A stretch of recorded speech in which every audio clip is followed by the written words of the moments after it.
Gimana hari ini? Capek kerjanya ya? Udah salat belum? Taki Malik dikenal sebagai ustaz muda asal Banjarmasin kelahiran 17 Juni 1997.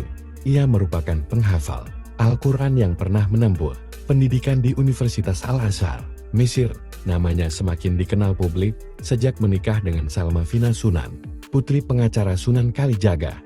Meski pernikahan itu hanya bertahan 3 bulan, kini Taki telah berumah tangga dengan Sheryl Talim sejak tahun 2020. Belakangan, Taki kembali jadi sorotan karena kasus pembangunan Masjid Malikal Mulki di atas tanah yang status kepemilikannya masih bermasalah. Ia dituding hanya membayar sebagian kecil dari total pembelian 8 kafling tanah senilai 9 miliar rupiah, sehingga status lahan belum lunas. Meski demikian, di atas 2 kafling kosong sudah berdiri masjid yang menurut kuasa hukum pemilik lahan tidak sah untuk diwakafkan.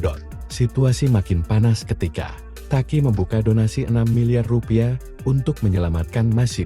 Langkah ini dikritik karena dianggap menjadikan masjid sebagai tameng dari masalah pribadinya.